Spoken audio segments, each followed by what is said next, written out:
You don't need a divorce or any assets, Mark said, zipping his suitcase with a smug finality. Just accept it and move on.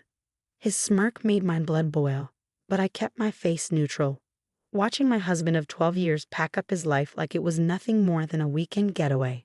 I'm Olivia Barrett, 35, and at this moment, I was watching my marriage unravel in the bedroom we once dreamed in, while his 20-year-old girlfriend waited in a car outside, the same house we built together, the one that was supposed to be our forever. So that's it? I asked, my voice far steadier than I felt. You're just leaving with Amanda and expecting me to stay legally married while he play house with her. He paused, raking a hand through his graying hair he'd started dyeing recently, a detail that now screamed midlife crisis. Look, a divorce would be messy, he said. This way's cleaner. You keep the house. I keep my assets. Everyone's happy. I nearly laughed. Almost. Everyone's happy, I repeated, soft and sharp. Is that what you tell yourself at night to sleep? He gave me that look, tired, irritated, impatient, the one I'd seen more and more over the past year. Don't start with the guilt trips, Olivia. We both knew this was coming. Things haven't been right for a long time.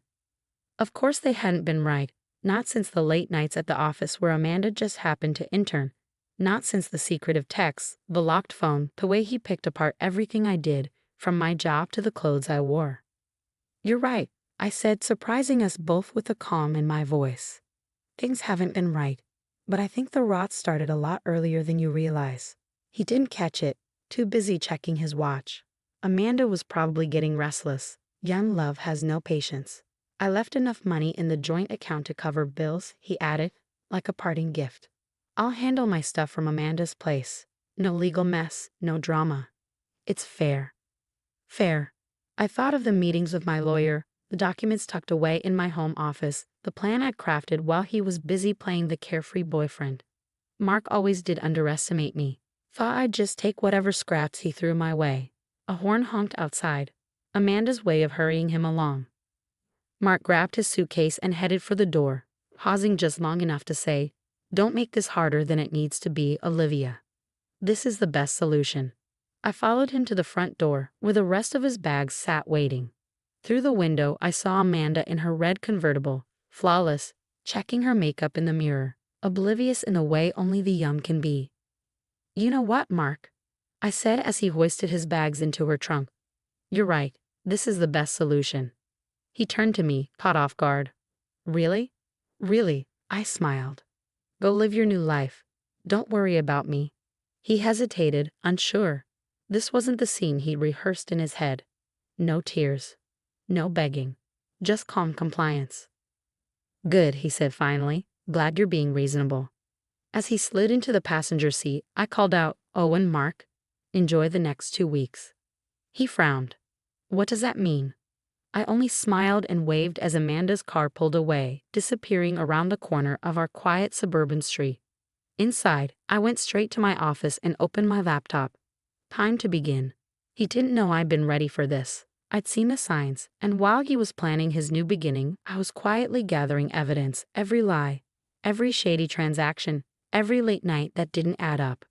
I grabbed my phone and sent a single text to my lawyer. "He's gone. Time for phase 1. The reply came instantly. "Everything's set. Filing Monday morning." I looked around my house. It felt different already. Lighter. Mark thought he'd outmaneuvered me, that he could keep his wealth, his reputation, and still have Amanda on the side, while I quietly stayed tethered to his name. But he forgot who I am. For 12 years, I ran this household, managed our finances, built our life. While he was chasing his second youth, I was preparing for his exit. I picked up a photo from my desk, our wedding day. We were young, glowing, back when his smile still felt real. I flipped it face down and slid it into a drawer. 2 weeks, I whispered. Just 2 weeks until everything changes. My phone buzzed again. "Kate?" Did he really leave? Yes, just like we thought. "Dinner tomorrow. I have stories." I closed my laptop, poured a glass of wine, and stood in the quiet. Mark thought he'd walked away with everything. But the truth, he'd left it all behind. I raised my glass to the silence, to the space he no longer filled. Here's to new beginnings. Exactly 2 weeks after Mark left, my phone rang just as I was finishing my morning coffee. His name flashed across the screen. I answered with measured calm. "What do you mean my cards are declined?" he barked, skipping any greeting. Panic edged his voice. "I just tried to pay for breakfast. Nothing works. Even the ATM says my account is frozen." I took a slow sip of coffee. "Oh, that? Yes, I got a notice this morning. The bank flagged some suspicious activity and froze our joint accounts. Standard protocol, really." "Standard protocol?" he snapped. "Fix this, Olivia. Amanda and I have brunch reservations at—" "I can't," I said, cutting him off. Apparently, the bank noticed some large transfers to an account in Amanda's name. Funds I definitely didn't authorize. They're looking into it as potential fraud. The line went quiet. What did you do?" he asked, voice stripped of its usual bravado. "Me," I feigned innocence. "I just reported unauthorized use of our accounts. Thought maybe your identity had been stolen. Surely you wouldn't use marital funds to bankroll your affair, right?" I heard Amanda's voice in the background asking what was wrong, followed by the unmistakable sound of Mark breathing harder. "You've probably noticed your credit cards are frozen too," I continued casually. "Credit card companies take fraud reports seriously. Very efficient when it comes to locking things down." "This is insane," he hissed. "I'll just call the bank and—" "And say what?" I asked sweetly. "That you needed the funds to play house with your 20-year-old intern, while still legally married. Best of luck with that." My doorbell rang, right on schedule. "Hold on, Mark," I said, not bothering to mute the line. "Someone's at the door." I walked to the entryway and opened it. Officer Sanders stood there, crisp uniform and clipboard in hand. "Mrs. Barrett, hear about the financial fraud report." I made sure Mark heard me loud and clear. "Yes, officer, please come in. I've got all the documentation ready." "Olivia?"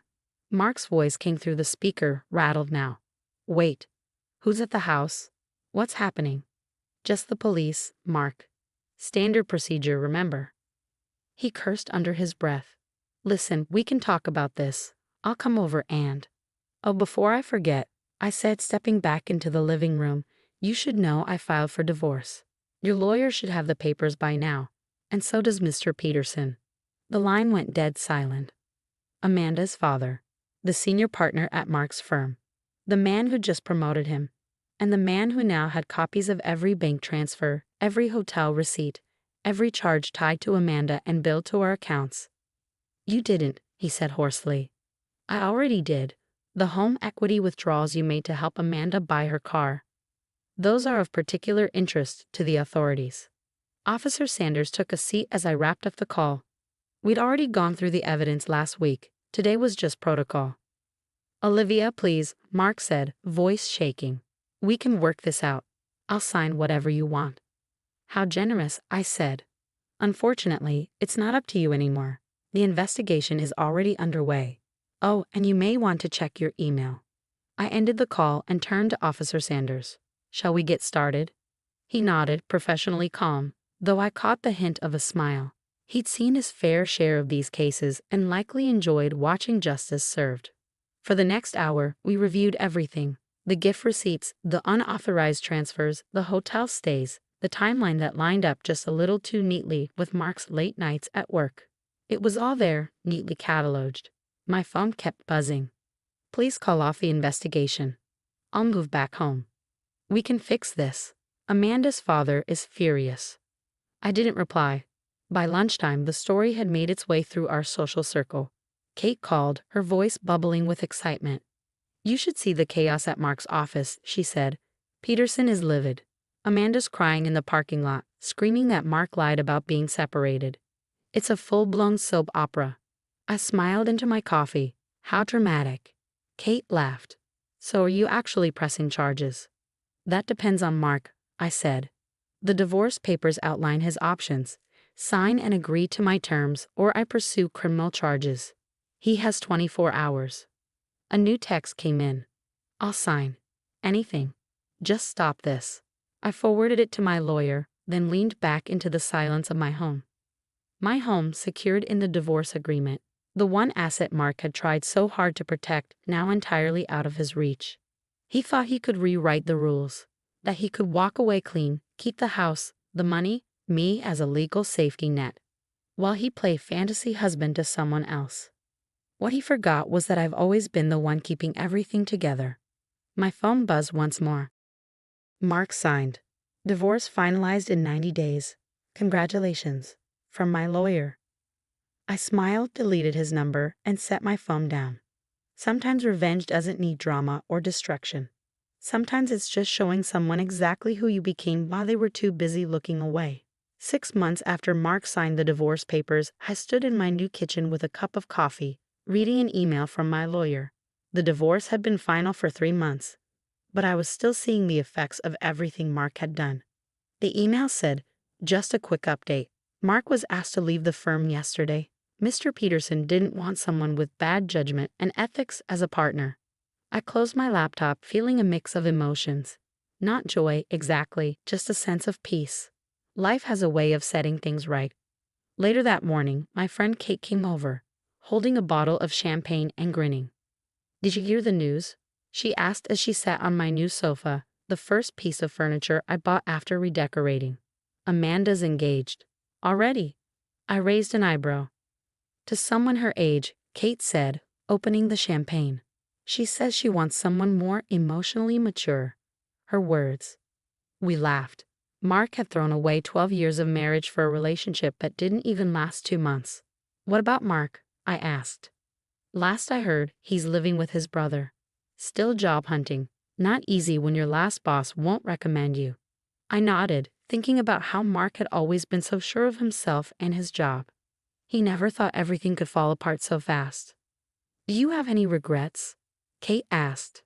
I paused. Not about reporting his fraud, and not about ending the marriage. Sometimes I feel sad that someone I love changed so much.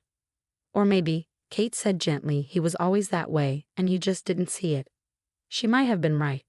There were signs, his little insults, how he ignored my achievements, his need to always be admired. But I had been too loyal to see clearly. My phone buzzed. A text from my neighbor Susan. "You won't believe who just drove by your house." I could guess. Mark. 3rd time this week. Should I be worried? "No," I replied. "He's just realizing what he lost." That afternoon, I walked through my home now.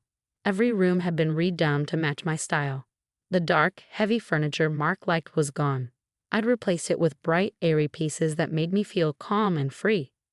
His old office? I'd turned it into a yoga room, a quiet space for me to relax and heal.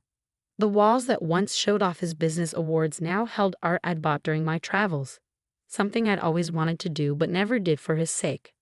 The doorbell rang, and for a second, I froze. But it wasn't Mark.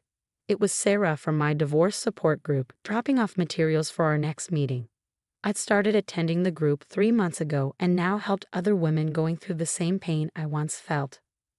"The room's ready for tomorrow's meeting," I told her as I showed her into the old dining room. Now a warm and welcoming space for our sessions. "You're amazing," Sarah said, looking around. 6 months ago, you were heartbroken. Now you're helping others and doing so well." I smiled, remembering those early days of pain. Sometimes the hardest moments in life help you find your true strength.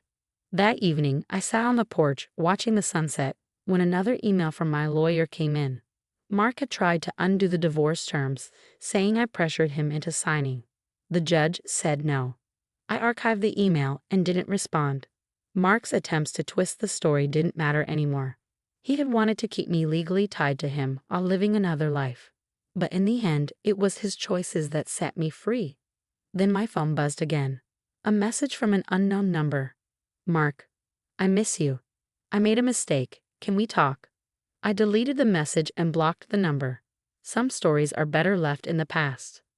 I looked out at the garden where spring flowers were starting to bloom. I felt peaceful. The woman Mark left behind no longer existed. In her place was someone stronger, someone who had grown, healed, and built a new life from the ground up. I opened my journal and wrote my last words about Mark. "Thank you for underestimating me. You helped me see I should never underestimate myself again." Tomorrow would bring new adventures, new goals, and maybe even new love. But tonight, I sat in the quiet of my new life, smiling. The sun set on another beautiful day, and I didn't look back.